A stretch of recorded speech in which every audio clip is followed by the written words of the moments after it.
Hey yo, thanks for tuning in to The Source, your source for celebrity news. Alright, so check this out.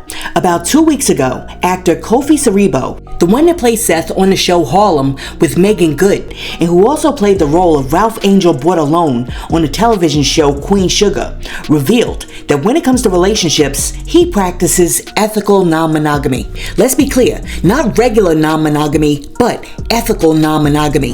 And he also said that part of the reason why he does that is because when he's in a relationship, monogamy just feels performative. I mean, my first two real relationships lasted 3, 4, 5 years each, so then, and then to fast forward, my life changed, so there was a different, I started working every day. Then there's the fame element and the abundance of people and exposure.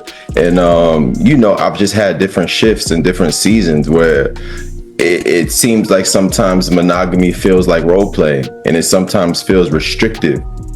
So there's an element of it that feels performative, and I understand the tradition of it. I understand the deeper, I understand that, but then there's a part of me that just had questions. So I went through some phases where I'm like, well, why do we do it like this? And is this how I want to do it? And from observing people who play those roles, my parents included, I see some blind spots. You know what I'm saying? Does that mean we have to throw away the whole system? Not necessarily. I honor the tradition and I love the simplicity of monogamy. And how can we still remain whole and still remain true to ourselves as individuals, as independent people and thinkers living this life while still honoring the safety and the principle and the tradition of, loyalty or connection. So it just has you thinking about what you want, and what works for you. And I think that's the real goal, is like, whatever you do, just do it wholeheartedly. And that's what I respect about Seth, is that he was 10 toes about what he needed and what he wanted. Even if it was a blind spot from the outside looking in, it was true. Now, after people heard what Kofi had to say, a whole lot of people were like, excuse me, I don't mean to interrupt, but can I please come into the comment section? And one person was like, oh, Kofi, people are more attractive until they open their mouths. Mindset tells it all. And then somebody else was like, why do people do this whole song and dance to sound more intelligent? Just say, I used to be in monogamous relationships, but after the money and fame, I realized I have more options than I ever had in my life. And I don't want to settle down. I'm casually dating. It could all be so simple. And then after that, somebody else came through and was like, wasted both of them ladies' time, 5 years each. And then, last but not least, somebody else came through and was like, he got more access to all kinds of women. Now, he want to try every single one. Alright, so apparently, Sherry Shepherd heard what Kofi had to say, and she was like, fascinating. I gotta find out what Omarion thinks about this. So, when Omarion came on her show, she was like, listen, let me know what you think about Kofi saying that he practices ethical monogamy. And this is what Omarion had to say. I was talking about in my chair for Hot Topics about actor Kofi Siriboe, and he says that he practices ethical non-monogamy. Okay, do you think that's a good idea, ethical non-monogamy? Well, I will say I'm in agreement. I don't know all of the backstory of those words, but I would say for me, being open is important, and also. The women just truly outnumber the men. And this is so you're supposed to have. Is this like an all-you-can-eat buffet over here? No, let me. Okay, go on, explain. I'm not jumping on you. Let me just say, it's only a few good men. It's only a few good men. Right. And whether or not it's a physical thing, we end up fostering the next generation as well. So why not have our queens or the women, because I was raised by all women. Okay. You know what I mean? Why not have our queens aligned with that? That it takes a village. It's not going to just be one man. You could get married. That man still ain't going to be just your man. He's going to be, there for his daughter. He's going to be there for his mom, his grandmother. So this concept isn't really foreign. It's just a little old, and it's meant to be upgraded. And I love this conversation because I think when men are open and honest that they don't want to have just this one thing for the rest of their life, it gives a woman an opportunity to choose. So, darn well, After women heard Omarion say that, a whole bunch of them jumped in the comment section. And Thug Mrs. was like, I just need men to keep the same energy when women start telling them they want another boyfriend. And then Tracy's daughter came through and she was like, the root to polygamy is greed and lust. Can't convince me otherwise. And then, last but not least, Dr. Heather Beasley came through and she was like, boo, another excuse for emotionally unavailable men. His locks is cute though. Okay, so first off, Omarion's hilarious. My man was like, I need to know the background to those words. And then two, I need for dudes like Omarion to keep it focused, alright? An intimate, loving relationship between a male and a female who are in partnership is very different than the relationship that a man shares with his daughter or his mother. So, why Omarion is over there commingling those two types of relationships is beyond me. But three, here's one of the biggest problems, right? Most men who want multiple women are not upfront and honest. Why? Because they don't want the woman to have a choice. Because they know that if the woman that they want to get with actually knew the whole story, she would make the choice not to be with him. See, most men are not stupid. They want their cake and they want to eat it too, but they know darn well that once you eat your cake is gone. Anyhow, I think that I want to share the story about the dude that I was dating who was always talking about polygamy. And he was like, yeah, you know how they do it in Africa. You know what I'm saying? You know, in the United States, they got it backwards because in Africa, you know, men can have more than one wife. So I said to him, Ninja, let me tell you what. Deliver 300 cattle and 30 acres of land to my father by Tuesday as a dowry, and then we can discuss what they do in Africa. And guess what? He shut the cuff up. Alright, so anyhow, when it comes to this situation, I actually agree with Angie Stone.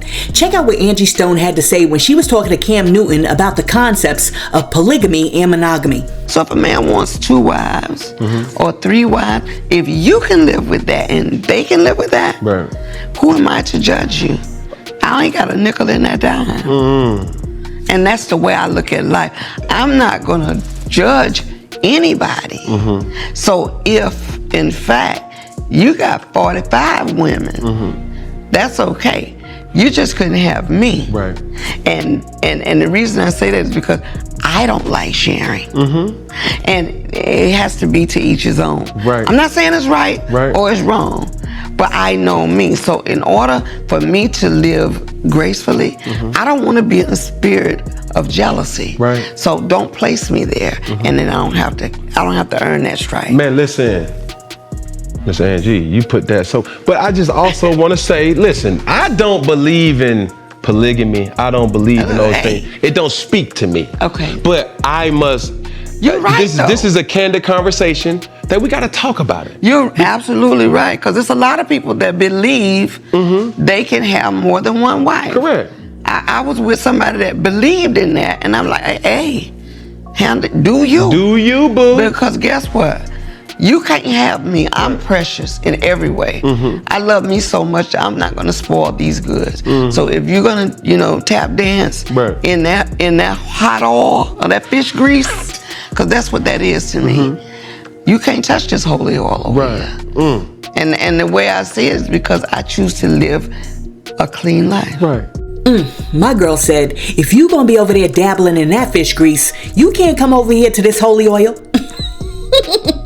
I love it. Listen, Angie Stone was full of a whole lot of wisdom, and once again, rest in peace to Angie Stone. And listen, if you get a chance, go back and really watch a couple of Angie Stone's videos, because I swear, Angie was over there dropping knowledge. Listen, let me know what you think about Kofi Siriboe's thoughts when it comes to ethical non-monogamy, Omarion's take on it, and also Angie Stone saying, listen, I don't judge, and you can have 45 different women if you want to, and they agree to it, but don't bring that ish over here. Okay, so check this out. Before we move on from this topic, let me share this with you. A while back, a woman met a man, and after talking to him for a few, she finally decided to spend the night over his crib. The next day, she got up and left his place, and when she got to her car, she posted a picture of the goodie bag that he gave her, which included a bag of Doritos, a ham sandwich, a bottle of Lipton iced tea, and $40 neatly placed in a sandwich bag. Under the caption, the woman wrote, "What the F? I couldn't wait to post this ish. So I stayed at this dude's house, and before I left, he said grab a bag. No the F he didn't." Listen, let me know what y'all think about the goodbye thanks for the goodie bag? Is this a sweet gesture, or is this man over there being mad disrespectful?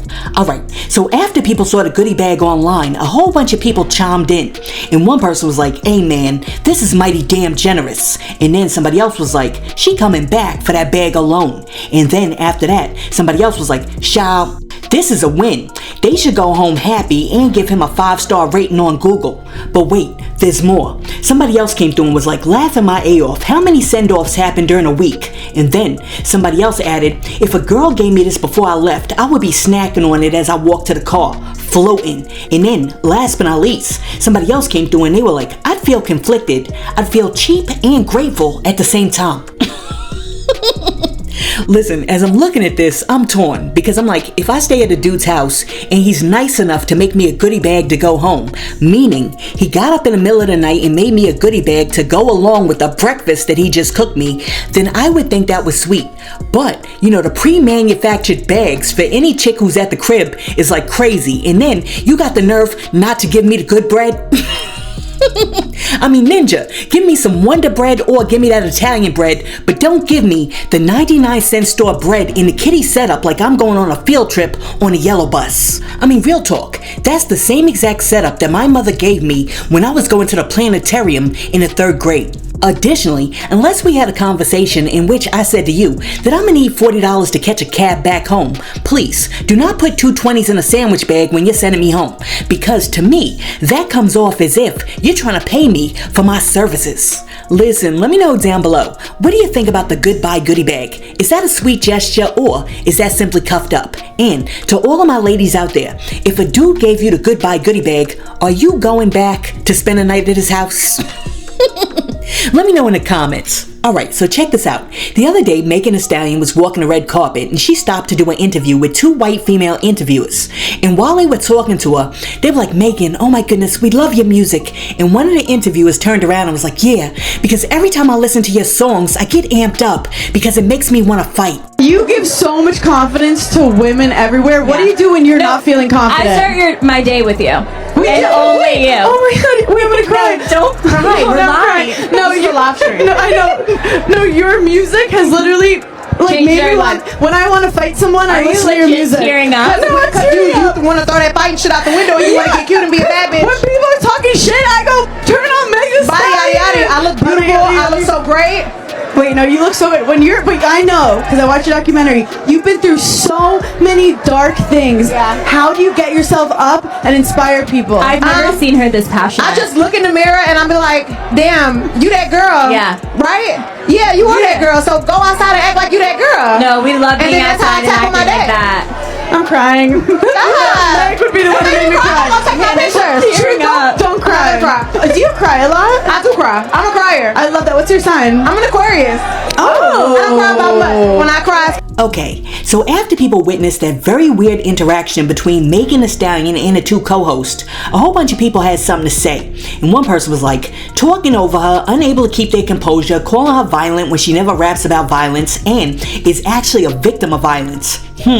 Then somebody else added, Megan doesn't have one single song about fighting. After that, somebody else came through and was like, the racism is loud. And then, last but not least, somebody else said, the microaggression of stereotyping the angry black woman trope. The segue of her documentary was so dark. Co-hosts tried to save her so it's not their last day. What's the hiring process? What the cuff? Let me tell you something. I truly appreciate and understand the fact that Megan Thee Stallion was trying her best to respect the occasion and the event by laughing it off and keeping it moving.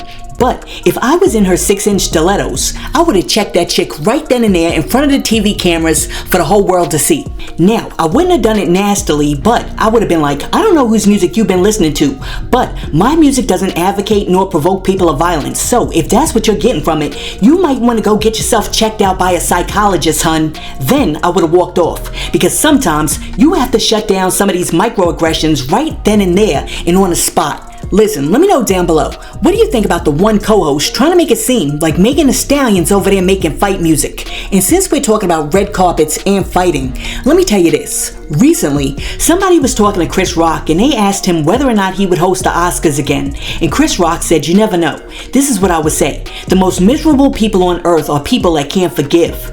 And not just people, you have to forgive yourself sometimes. So, hey, you never know. And then they asked him specifically whether or not he had forgiven Will Smith. And Chris Rock said, I live in forgiveness. You know something? I really respect this answer, and I'm gonna tell you why. There's absolutely nothing that Chris Rock can do to change the past, and there's nothing that he's gonna do in the future to Will Smith. It's not like Chris Rock is gonna slide on Will Smith. I think not. So, sometimes things happen that you gotta let roll off your back, and then after you let it roll off your back, you just keep moving forward and doing what you do best. And speaking about forgiveness, the other day Latasha Scott from Escape shared the fact that after she did the Residuals Challenge and she released a song that sounded like she was talking to her sister, her and her sister Tamika were able to reconnect on the phone and have the first conversation that they've had with each other in 2 years. And according to Tamika, the conversation went well. Did you see what your sister's response was to the challenge? I'm sure you're gonna. What's her response to that, and have you spoken to her? Listen, like I said, when you're singing and you're coming from your heart, it reaches the heart. I was able to reach my sister through that song. So I'm grateful for just that interview alone, because as soon as I heard it, I was like, I gotta call. I literally picked up the phone to call her. We had our first talk in 2 years. Wow. So that's what music does. You know, and that's what I'm just happy right now that we were able to talk last night. Was it a good amazing. talk? It was a good talk. Okay. It was a really good talk. Okay. Yeah. Oh my goodness, you just don't know. I am so happy that these two were able to get on the phone and talk, because when Tamika was doing her interview with the Brat and she was pouring her heart out saying that if her sister called her right then and there, she would embrace her sister with open arms, I was so concerned that Latasha's heart might be so hardened that she wouldn't hear her sister calling out to her and she wouldn't pick up that phone and call her. So this is like the best outcome that I could pray for, and I hope the sisters are really able to work it out moving forward. Now, you may or may not know this, but over the last couple of weeks, Fat Joe has been out on these internet streets stirring up a whole bunch of controversy.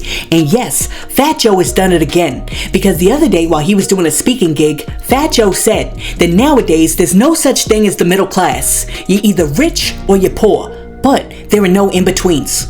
Why do you want to win so bad? What do you want to do? Do you want to show the doubters? You have what it takes to be exceptional, be a winner, have financial freedom. In these uncertain times, prices are up for everything. The average person has absolutely no chance at achieving the American dream. Did you hear that? I've been saying it forever, but I mean, it's real out there. You're either poor or you're rich. There is no middle class. I don't know if steel's coming back or all these things that made people rich in the past. I don't see it, right? And that's always been the magic of Market America. Alright, so after Fat Joe sat on that stage and made that statement as if he was a sociologist and an economist, a whole bunch of people jumped in the comment section because they had something to say, and it appears that everybody has a different opinion on the situation. For example, one person was like, unfortunately, he's right. And then somebody else was like, he's right, but who's asking him? And then somebody else was like, child, I've been poor, and yes, there's a middle class. I'm not rich, but I'm also not concerned about the price of eggs. And then after that, somebody else came through and was like, well, I can assure you, there's a difference between being homeless and having a home, and being able to eat and pay your bills and so forth. Alright, so here's my opinion on the whole situation. There's definitely a middle class. Now, can the middle class afford some of the leisurely activities that they used to? Absolutely not. I mean, things are getting tight for everybody. However, you gotta keep things relative, because if you're riding around in a G-Wagon and you have a 4-bedroom, 3-bathroom house with a full basement, and you have a 3-car garage that has a car in every bay, and you're running around with the latest Gucci sweatsuit and the Gucci shoes that you were able to purchase without going into debt, you're definitely not poor, but you certainly may not be rich. And I think that it's important to differentiate, because there are actually people out there who are poor and impoverished. Listen, let me know what you think about this whole situation. Do you believe that Fat Joe is actually right when he says that nowadays there's no in between? It's not a Goldilocks situation. You're either rich or you're poor because there's no such thing as the middle class anymore. And that brings me to Slim Thug. Once again, Slim Thug is out here on this internet using his platform to stir up and sow divisions between men and women. But this time, he's decided to get all deep and theological with it. Alright, so this is what happened. The other day, Slim Thug jumped online to say that all sin began on earth because Eve was deceived by the serpent and ate the apple in the Garden of Eden. Therefore, women have been the cuffed up ones from the beginning. And he was like, dudes, it's not you, it's the women. What did the woman do that it up from the beginning of time to let you know that she is not trustworthy? What happened? Let's go. What happened? Eve was the start of it all. And they always say, we gonna catch something. You the one who the devil, y'all the ones who started all the bad. You see how they try to blame it on us when they the ones who from day one always been the one. From day one, it wasn't the man who did that, it was the woman. The woman been the up one from day one, and it ain't gonna ever change. That's just what it is, all right? So that's what you gotta know, fellas. It's not you, it's the woman. The woman is the one from day one, and it's never gonna change. It's gonna always be like that. So at the end of the day, don't let her shame you into thinking you're a bad person. If she wanna go take a nap. If she wanna bring up the Bible, you know where you need to go read. I hope you wrote down I hope you wrote down where that page was. Alright, so you know darn well that after Slim Thug said that, all of the internet theologians came out, and one person was like, no, that's wrong, love. Adam was not the one deceived. Eve fell into sin because of deception. However, Adam was not deceived, which means he chose to sin. When Adam took the fruit from his wife, he knew full well what he was doing. He was not misinformed or misled. He simply decided to rebel against God's command. And then somebody else was like, Eve ate the apple and gave some to Adam, and he punished them from the Garden of Eden. And to repair the relationship between humans and God, God sent his son Jesus Christ. Stay woke. Relationships work when both partners are spiritually on the same page as one. Let me tell you something. Let me tell you exactly why I don't like what Slim Thug did right there. He's taking his skewed views about women and he's trying to use scripture to support his views. And this right here is very dangerous, and I'm gonna tell you why. Because Slim Thug is basically doing the same thing that he's accusing Eve of doing, which is leading men astray. Alright, so if you look back in the book of Genesis and you reread the whole Genesis situation, it basically says this. Eve was chilling in the garden, the serpent comes into the garden, and he beguiles her, and tricks her and deceives her into eating the fruit, because he's like, listen, if you eat this fruit, you can have all the knowledge of God. And so, she eats the fruit. Okay, so right there, Eve is wrong. Dead wrong. Now, nowhere in the book of Genesis does it say that Eve pulled out the switch, and she was like, look ninja, if you don't eat this fruit, I'ma cuff you up. No, Adam willfully partook in the fruit. Now, this is very important, and a lot of people skip this, because when Eve offered her husband Adam the fruit, he could have easily been like, nah babe, as head of the household, I have to follow God. And based on my conversations with God, he was like, don't touch that fruit. So, I'm not touching that fruit. But now, I'm gonna see if I can find God and have a conversation with him, and let him know what you did to find out how he wants me to proceed. But no, as the head of the household, or should we say the head of the garden, Adam didn't do that. Instead, the Bible says, when their eyes were opened and they both realized that they were naked, they both ran and hid from God. Now, after God found them and they both came out with the fig leaves, you will notice that God punished them for two different things. One, he punishes Eve because she was beguiled and deceived by the serpent, and she basically ate the fruit. However, when he's talking to Adam, he punishes Adam because he says, you hearken to the voice of your wife instead of listening to me. Those are two different sins. So, what Slim Thug needs to understand is that when it comes to the story of Adam and Eve, God held the woman accountable for what she did, but he also held the man accountable for what he did. It's not a one-sided story. Additionally, there are 66 books in the Bible, and if you're really a Christian man who believes in the Word of God, as Slim Thug is over there purporting to be, he would read past the first books of the Bible, and he would realize that Jesus sacrificed himself on a cross to wash all mankind, including men and women, from our sins. And according to the Bible, any man or woman who believes on the name of Jesus is washed clean of their sins. So there's absolutely no reason for a man who claims to be the head of a godly household to be out here trying to throw Eve's sin up in his wife or his girlfriend's face, or to be running around trying to use the story of Adam and Eve to drive home the false narrative that women are just intrinsically cuffed up. Listen, people, do me a favor. If you're a Christian or you're somebody out here like Slim Thug who likes to use the Bible to support whatever it is that you're trying to say on TikTok this week, do me a favor. Read the whole book, all 66 books cover to cover, before you jump on TikTok, Instagram, YouTube, True Social, I don't care where it is, before you jump on any one of these social media websites trying to proselytize to people. And I know somebody's going to come in the comment section like, Source, you on here trying to preach right now. No, I'm not. I'm just on here trying to correct the false information that this freaking goofball just shared. Alright, you know what? Let me stop. Because Slim Thug's not a goofball, but, you know, every now and then he gets online and says some really goofy-ish.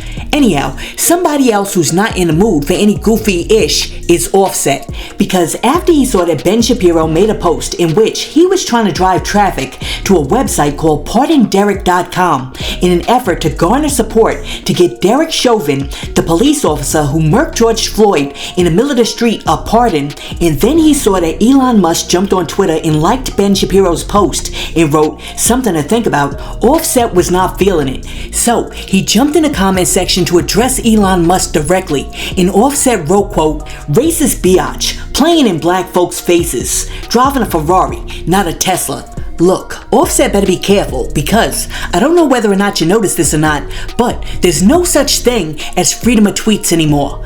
Listen, let me tell you what Elon Musk really needs to be doing instead of being on Twitter. Elon needs to get off of Twitter, run to the bank, and return the $38 billion that he accepted from the government in subsidies to bolster his business, and then he needs to offer every one of the federal workers their jobs back, because when he fired all of those people without a day's notice, he only saved the US government $68 million. However, if he'd have looked in his own pockets, he could have actually refunded the federal government $38 billion. And you know what? That's unrealistic because we do use his services. So let me put it this way. He could have refunded the federal government $1 billion of the $38 billion that he took, and he would have scrounged up 15 times more than he scrounged up through Doge. This morning, the Trump administration directing all federal agencies to submit plans for large-scale layoffs and restructuring by March 13th. We're cutting down government. We're cutting down the size of government. We have to. We're bloated. We're sloppy. Thousands of probationary workers have already been fired. Musk warning employees can expect another email to go out. ABC's Mary Bruce asking him just how many federal workers he wants gone. We wish to keep everyone who is doing a job that is essential and doing that job well. But if the job is not essential or they're not doing the job well, they obviously should not be on the public payroll. The Department of Government Efficiency is claiming $65 million in savings, but that's not verifiable. They haven't provided all the receipts. Democrats slamming the administration's efforts. What this really is just an effort to denigrate and demean people who are working hard. Some have worked as a career in the service of the country. As he looks to make those sweeping cuts, the Washington Post reports Musk and his businesses have received at least $38 billion in government funding. Are you listening? News confirming SpaceX and Tesla were awarded at least $18 billion in federal contracts. Listen, let me know in the comments, what do you think about Offset jumping online and referring to Elon Musk as a racist biatch? And also, let me know what you think about Elon Musk pocketing a good $38 billion while saving us $68 million. And last but not least, you know that I'm not going to leave you on that note because I like to leave you in a good mood. So here's my question of the day. If you could watch only one of these shows, only one, which one would you watch? Would you watch Keeping Up with the Kardashians, the Kindergarten Edition? Or would you watch Rhythm and Flow, the Baby Edition?